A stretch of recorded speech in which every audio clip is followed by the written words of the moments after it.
We provide you the platform to turn your dreams into reality. Give wings to your aspirations with KR Mangalam University.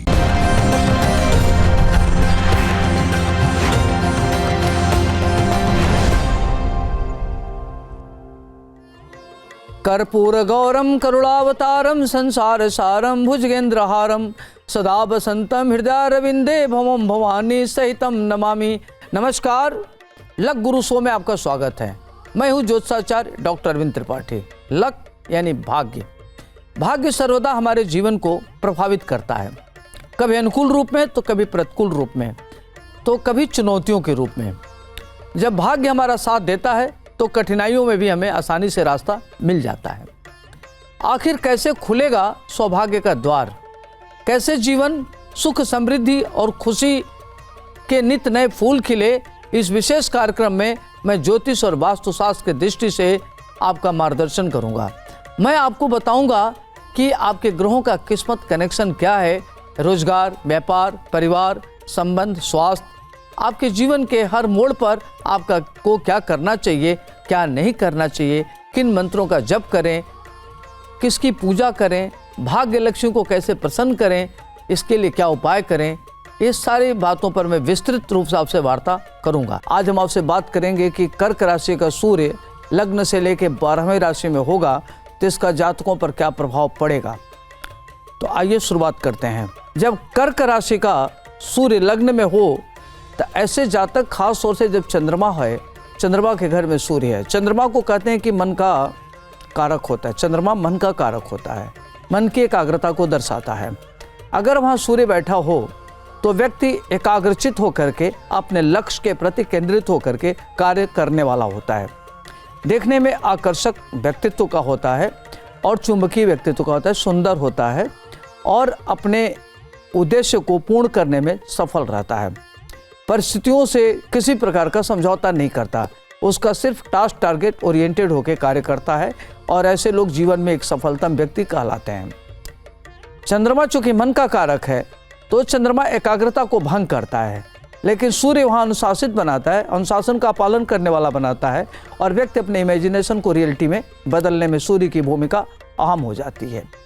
सूर्य लग्न में होने से जातक प्रशासनिक अधिकारी होता है, राजनीति में बड़े पद पर जाता है, उसका कैरियर शानदार होता है और व्यक्ति अपने मेहनत के बल पर धन अर्जित करता, अपना कैरियर बनाता है और किसी भी अनुकूल प्रतिकूल परिस्थिति में उसके हौसले बुलंद होते हैं। उसका अपना प्रेम जीवन बहुत ही शानदार होता है और सामाजिक जीवन उसका बहुत शानदार होता है। ऐसे लोग बड़े परिमार्जित होते हैं और सोच समझ के कार्य करने वाले होते हैं, अपनी इंटीग्रिटी को ठीक से रखते हैं, आइडियोलॉजी से कोई समझौता नहीं करते, त्वरित निर्णय लेने वाले होते हैं। इनकी संतानें बहुत अच्छी होती हैं, परिवार को लेकर चलने वाले होते हैं और ये लोग माता पिता के परम भक्त होते हैं और इनके अंदर नेतृत्व करने की क्षमता जबरदस्त होती है।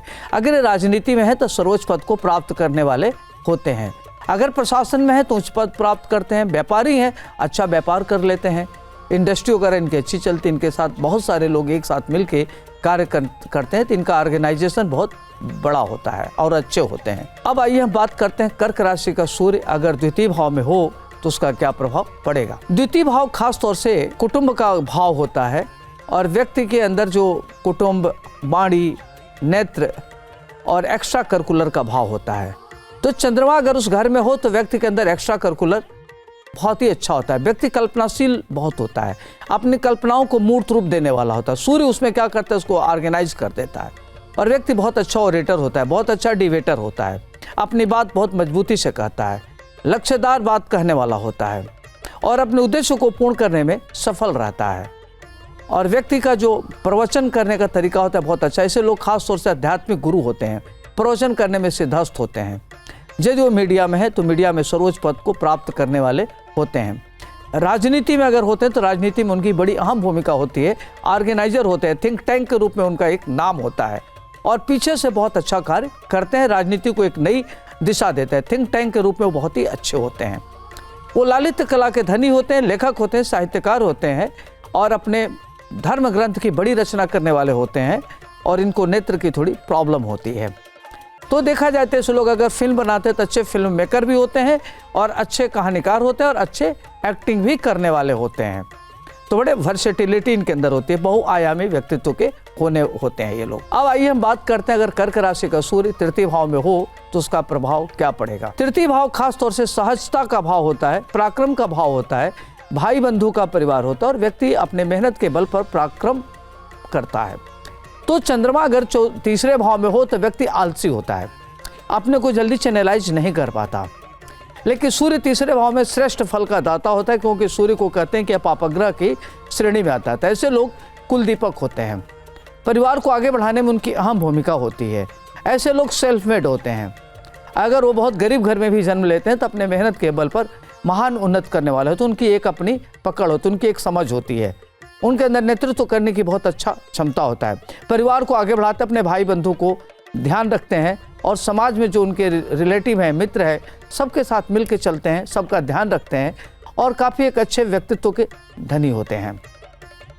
समाज में उनका बहुत बड़ा योगदान होता है और अपनी एक नई पहचान बनाने वाले होते हैं। अब आइए हम बात करते हैं चतुर्थ भाव में अगर सूर्य हो कर्क राशि का तो उसका क्या फल होगा। चतुर्थ भाव में सूर्य, चतुर्थ भाव होता है माता का भाव, जमीन का भाव, नौकर का भाव, व्यापार का भाव।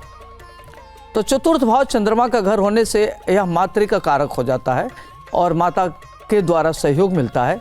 ऐसे लोग परम मातृ भक्त होते हैं, माता जी के आदेश का पालन करते हैं और व्यापारिक स्थिति उनकी बहुत अच्छी होती है, सामाजिक स्थिति उनकी बहुत अच्छी होती है। भूमि भवन उनको प्रारब्ध में ही मिल जाता है, प्रॉपर्टी उनको अगर होते हैं तो ऐसे लोगों को माता पिता के द्वारा चल अचल संपत्ति दोनों प्रचुर मात्रा में मिलता है। अगर वो व्यापारिक क्षेत्र में कार्य करते हैं तो बहुत बड़े व्यापारी होते हैं, बहुत बड़े इंडस्ट्रिस्ट होते हैं, कैपिटलिस्ट होते हैं, धन वो बड़ा अच्छा अर्जित करते हैं। लेकिन ऐसे लोगों को देखा गया कि लोग भारतीय प्रशासनिक सेवा में जाते हैं, राजनीति में सर्वोच्च पद को प्राप्त करने वाले होते हैं।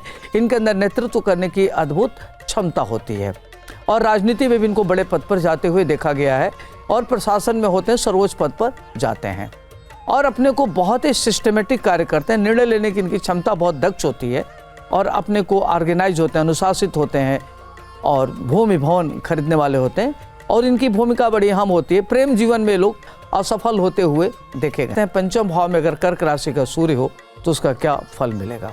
पंचम भाव में सूर्य का होना बहुत महत्वपूर्ण होता है। पंचम भाव खास तौर से संतान का भाव होता है, विद्या का भाव होता है, उससे इंटेलेक्चुअलिटी देखी जाती है, डेस्टिनी देखी जाती है, व्यक्ति का पूर्व जन्म देखा जाता है कि व्यक्ति पूर्व जन्म में क्या था, उसकी एक्स्ट्रा करिकुलर क्या होगा, एजुकेशन क्या होगा और उसकी विजन क्या है, सारी बातें इससे देखते हैं। पंचम भाव से संततियाँ कैसी होंगी। तो पंचम भाव में चंद्रमा हो तो व्यक्ति बहुत इमेजिन करने वाला होता है, किसी भी कल्पना लोक में विचरण करने वाला होता है, दिवा स्वप्न बहुत ज़्यादा देखने वाला होता है। लेकिन अगर पंचम भाव में सूर्य बैठ जाए तो कर्क राशि में सूर्य बहुत महत्वपूर्ण भूमिका अदा करता है। ऐसे लोगों की संततियाँ बहुत होनहार होती हैं, प्रख्यात होती हैं और अच्छे संततियों के पिता कहलाने वाले होते हैं, संततियों के नाम से जाने जाते हैं। इनकी इंटेलेक्चुअल क्षमता बहुत अच्छी होती है, कल्पनाओं को मूर्त रूप दे देते हैं, हाईली क्वालिफाइड होते हैं, एजुकेशन में उच्च शिक्षा ग्रहण करते हैं। खास तौर से इनको देखा गया कि management, law, engineering, technical field में एजुकेशन में जाते हैं और ये मैथमेटिक्स, फिजिक्स, साहित्य के बड़े अच्छे ज्ञाता होते हैं। अकल्ट साइंस में इनकी बड़ी अच्छी रुचि होती है और इनका इंट्यूशन बहुत अच्छा होता है, सिक्स सेंस इनका बहुत अच्छा होता है, किसी के बारे में जानने की इनके अंदर अद्भुत क्षमता होती है। प्रेम जीवन में असफल होते हैं, हमेशा इनको लोग धोखा दे देते हैं, तो उसके किसी की परवाह के बिना अपने लक्ष्य के प्रति बहुत ज़्यादा केंद्रित होते हैं, तो लक्ष्य को प्राप्त करने में सफल होते हैं। जहाँ भक्ति है हर शब्द में, कथाओं में छुपे हैं दिव्य रहस्य और ज्योतिष देता है जीवन को दिशा। धर्म से जुड़ी हर बातों को जानने के लिए हमारे चैनल स्तुति को सब्सक्राइब करें। चैनल पर जाने के लिए इस लिंक पर क्लिक करें।